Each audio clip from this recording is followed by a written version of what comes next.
देखिए, सबसे पहले आज डास में आपको ये देखना है कि डास आप ओपन कैसे करते हैं, डास होता क्या चीज़ होता है, काम कैसे करता है।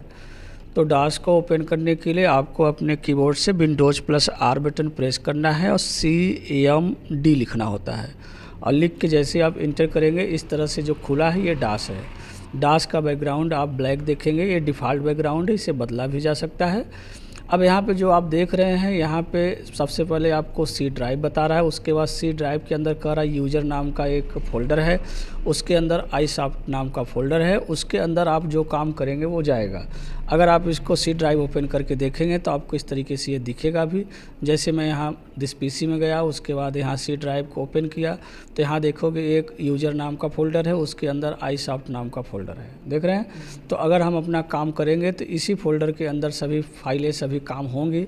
तो मुझे अपना काम जैसे कराना है वैसे हम यहाँ ड्राइवर को चेंज कर सकते हैं, और प्लस अपना सब वो जो है वेबसाइट वो क्या बोलते हैं फ़ोल्डर चेंज कर सकते हैं। तो डास के अंदर फ़ोल्डरों को डायरेक्टरी कहा जाता है, डास के अंदर फ़ोल्डर को क्या कहेंगे, डायरेक्टरी कहते हैं। तो आपके कंप्यूटर में डास पे काम अब बहुत कम होता है, न के बराबर होता है। थोड़ी बहुत जानकारी लोग रखते हैं डास के बारे में, कहीं कहीं इसका यूज भी आ जाता है। ये कमांड बेस ऑपरेटिंग सिस्टम होता है और इसमें दो तरह के कमांड चलते हैं, इंटरनल और एक्सटर्नल। तो जो इंटरनल कमांड होता है ऑपरेटिंग सिस्टम के साथ इसमें इंस्टॉल होता है।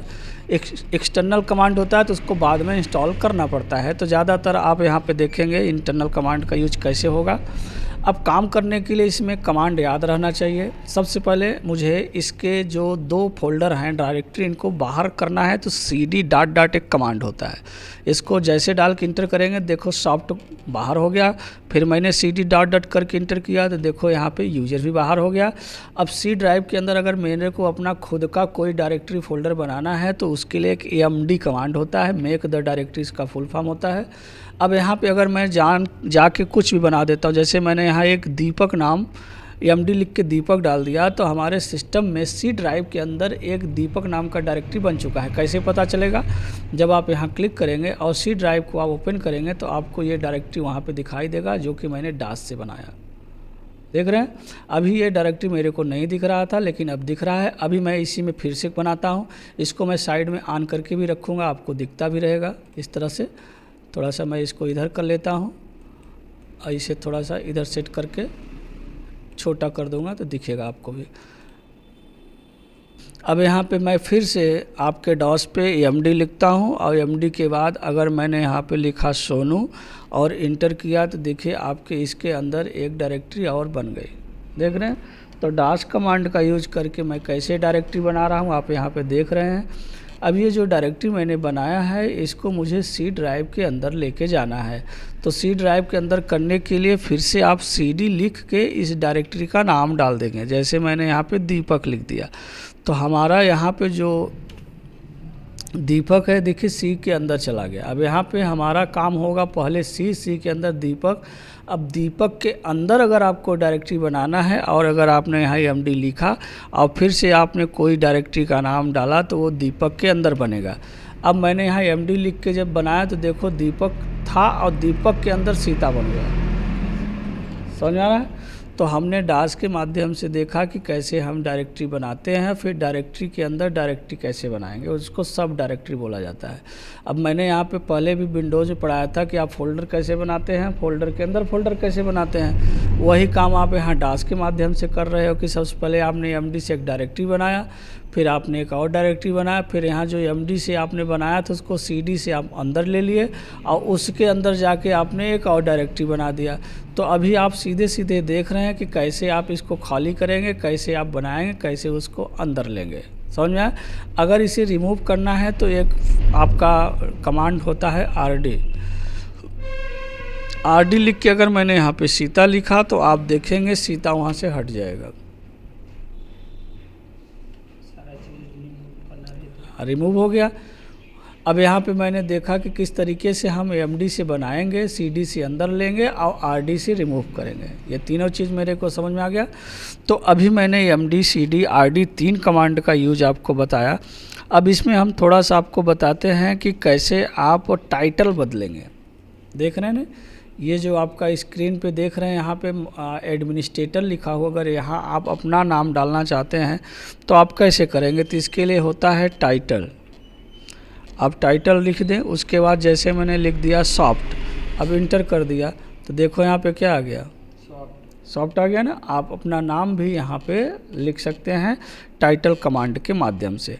अगर आप चाहते हैं कि मेरे को इसमें थोड़ा सा कलरफुल बनाना है तो कलर नाम का एक कमांड होता है, COLOR, कलर लिखेंगे और कलर लिख के आप हेल्प लिखेंगे और जैसे इंटर करेंगे कलर के आपके कोड आपको बता देगा कि ये सारे कोड हैं कलर बदलने के लिए। अगर मैंने यहाँ कलर लिख के अगर मैंने 1 लिखा तो ब्लू कलर हो जाएगा। आप देखेंगे यहाँ पे जैसे मैंने लिखा COLOR और 1 लिखा तो ये ब्लू कलर हो गया, देख रहे हैं। तो इन सारे कलर कोड से आप अपना बड़े आसानी से ये सारी चीज़ें क्या कर सकते हैं, फ़ॉन्ट का कलर वगैरह बदल सकते हैं। अगर फिर से मैंने यहाँ पे लिखा COLOR और इक्वल करके मैंने 7 डाला तो वाइट कलर में वापस आ गया। तो ये कलर कमांड आपने देख लिया। फिर आपने यहाँ पे देखा किस तरीके से CD, MD और RD।